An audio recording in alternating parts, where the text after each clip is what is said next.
Winston Zack Nisbett discovered his love for culture at the tender age of 7 years old. Now at 70, he continues to explore his passion by preserving the cultural heritage of St. Kitts and Nevis at Zack's Historical Cultural Library and Museum. As such, he is rightfully called the Doctor of Culture. How are you? I'm lovely. Welcome to the International House Museum. Once international, but now the Zack's Historical Cultural Library and Museum. Amen, let's go. Can I take you on a tour? Of course, I want to see, let's go.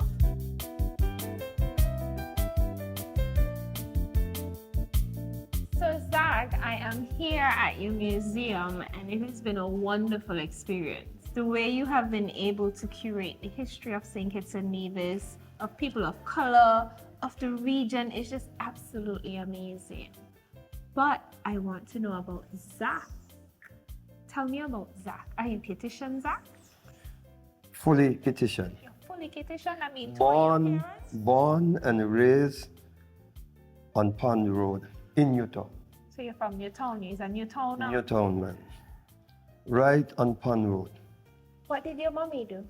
My mother, Mistress Ida Nisbet Stanley, and she will be making 91 years on the 2nd of August. She's in the States. Wow. And she looks younger than most of these young women out here, seriously speaking. So I have some competition. I'm going to show you a picture with her inside. Your head will just rise. She's coming out this year. Okay. So she always, they look for me well, my family, my brother here. They send things when I want it. You get your barrel and stuff like that? Not really, but they send any little thing that I want. Okay, in fact, he sent my phone. Your nice phone? Your phone, yes. It's an iPhone to you? Yes, yes. Okay, so tell me what your mommy did. And she taught. Your mommy was a teacher? Yes, Like many persons told me, some of them gone to the great beyond said my mother was their teacher. So she was always that kind of immaculate person. She brought up 7 of us, Hugh, my brother, teacher, Ashton, Clyde. Clyde went into what you call construction, into building, cabinets and those type of things in homes. My sister, Verna Nisbet, she was a banker into the state, and Alette was the big lady for the credit union. Alette Thomas, brother, married to Sylvester Thomas. As a youth, the aptitude for cultural development was always a part of me. When my godfather, who was a cakewalk dancer. What's cakewalk? Wait, that's good information. What's a cakewalk? The cakewalk is a deterioration.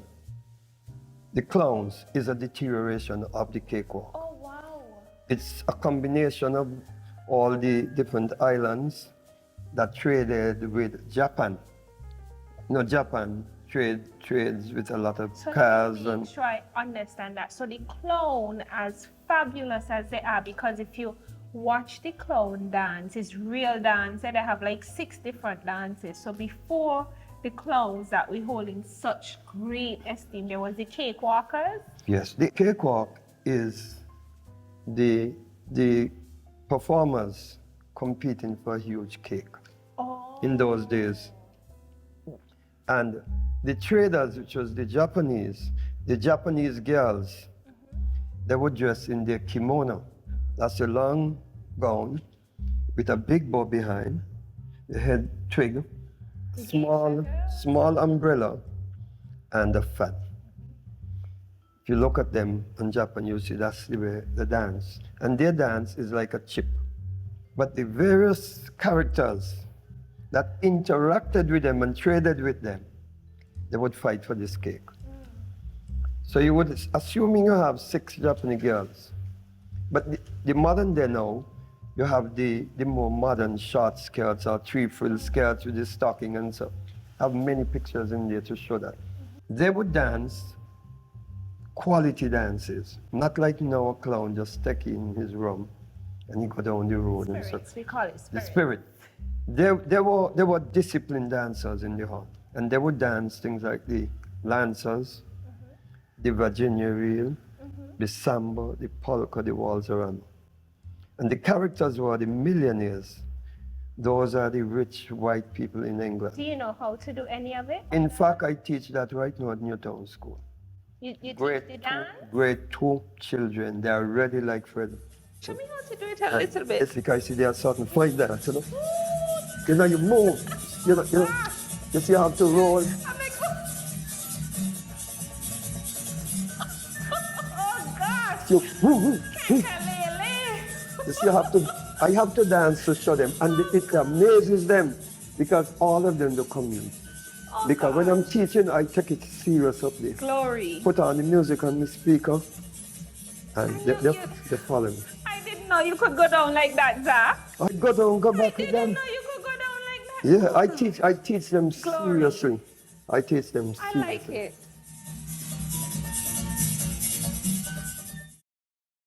National home loans. Get your dream home. All could be yours. Walk through the door. Come take what you need. Get you the keys. All could be yours. What you deserve. National home loans. Get your dream home. Get your dream home. Right it. Get your dream home. National home loans. Get your dream home. National Home Loans. Home ownership made easy. When you're with National, you're home.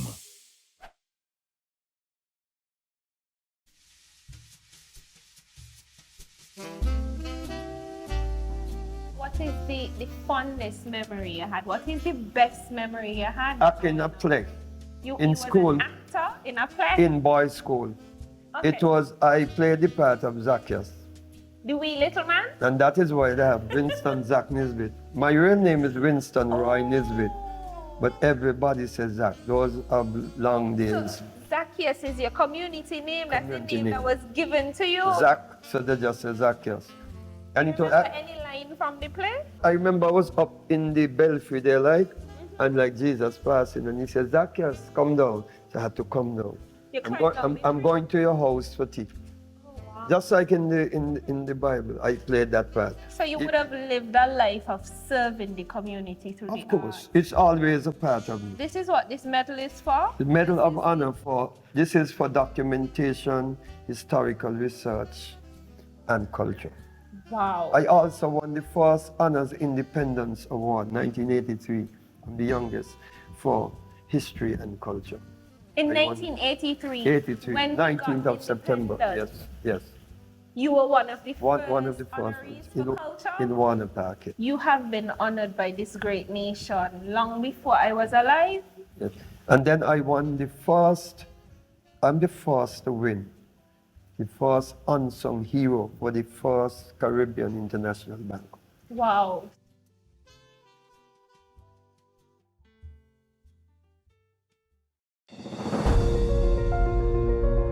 Caring for you comes naturally. It's a role I cherish deeply. That's why we put you first. When I walk through the doors of First Federal, I carry with me a heart of commitment. That is why we put you first. The patience that I have learned from work-life balance benefits my daily interactions because every member matters to us. Hi, can I have a minute of your time? Yes, we are here for you. Okay. Remember, we listen to your needs. My dedication to your needs is our #1 priority. We are leaders. We are nurturers. We put you first.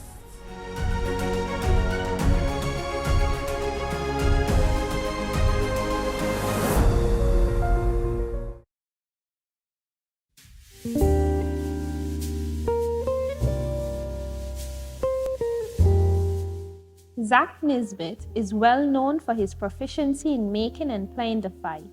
While visiting him, he took the opportunity to enlighten me on this intriguing process. The making of a fife.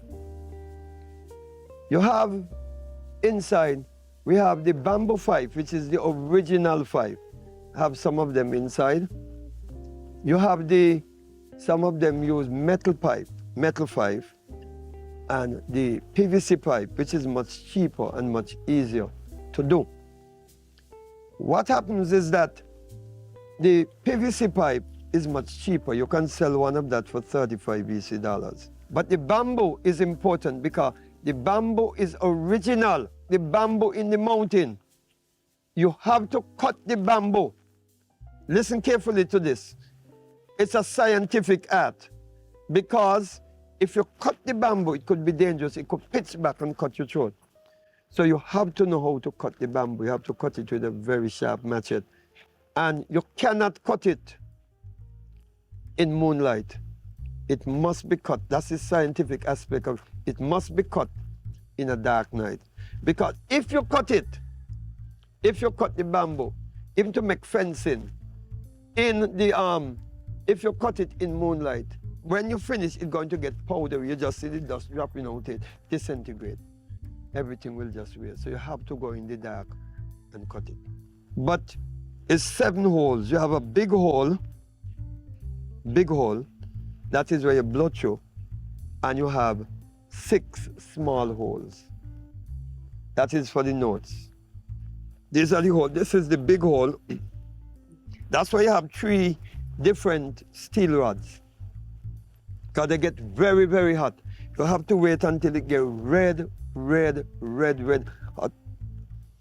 Then you have the smaller ones. You cannot take the iron and shove it through because it will come to the back. So that's why when it's red hot, it goes through. You have to take your time, ease it through. It goes through. But you just press it a little bit so you don't go to the back. Because if you go with a force, it will bust out in the back. And then you put in the cork, as you see the cork in here, you have to cut down the cork to size, and then you take your time and shove it in. This is what gives it the pitch. You notice the hole is right here. So the cork is about here. If you want it higher pitch, you bring it up closer. If you want the pitch low, you carry it back. We have a tutor that comes here and teach the 5 here. And thanks to Mr. William Ferdinand Doe, because here before he gave me $4,500. $1,000 he gave to the winner. Second prize got $750. Third prize got $500. And he's going to be 97 on the 7th of July. So man, 96 years old right now. And he just said he heard me on the radio and TV, and he liked what I'm doing. So he called me, and he just signed a check one time. And the person who taught the music got $350 weekly for a whole month.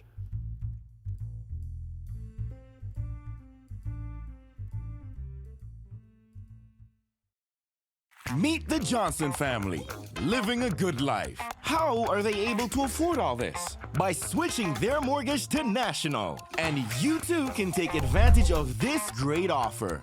Yes, National Bank's Switch Mortgage will make your dreams a reality with the lowest interest rates guaranteed. You will have more disposable income than ever before. Imagine the possibilities. National Bank Switch Mortgage makes all the difference. Come home to National Bank and get your Switch Mortgage today. Limited time offer. Terms and conditions apply.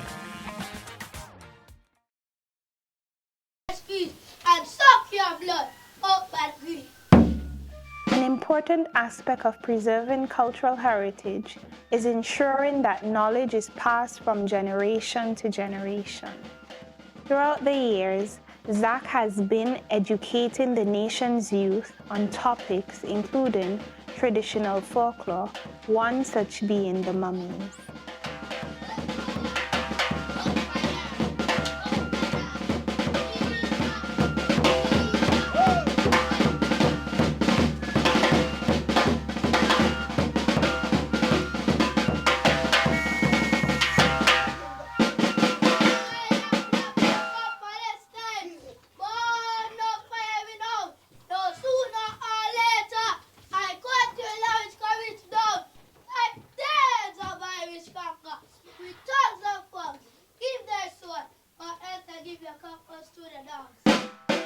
why is it important, Doctor of Culture, that we preserve our culture? Why is it important for us to protect it?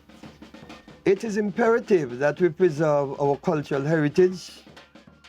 It is also important to motivate and instill a cultural awareness at an early stage so that it can be perpetuated by the venerable patriarchs who have served and served greatly in this art.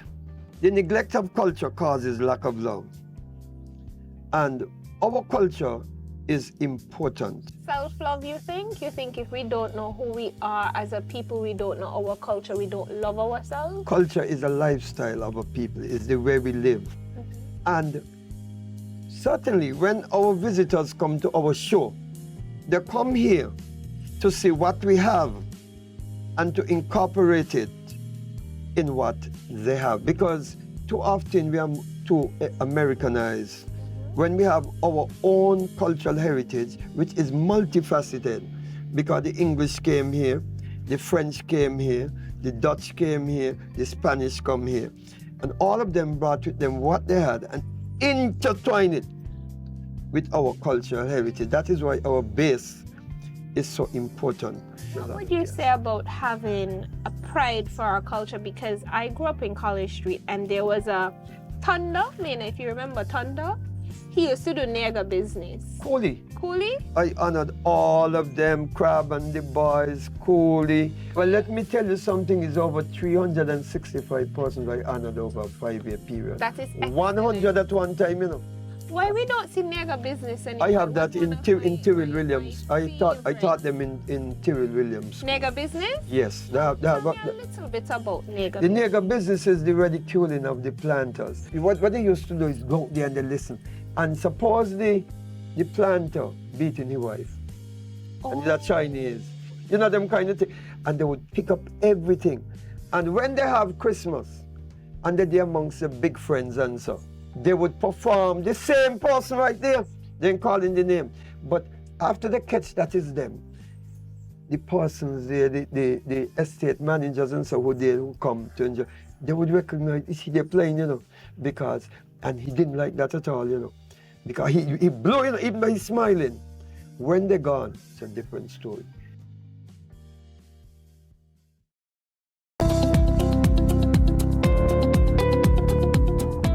First Federal Cooperative Credit Union, we have a one-of-a-kind business solution that will simplify your business operations and increase your cash flow. Here's how. Earn 0.5% interest per annum paid monthly on your checking account. Get your first checkbook free. Pay no monthly maintenance fees. Get a pre-approved business line of credit. Get a pre-approved Ubiquity MasterCard credit card. Enroll automatically in our Business Rewards program. Pay no fees for our 24/7 depository service. Get free cash management services. Take advantage of our free payroll services. Take advantage of our business advisory service. So what are you waiting for? Visit your nearest branch to open your Business Builder account today. At First Federal, we say yes to building your business.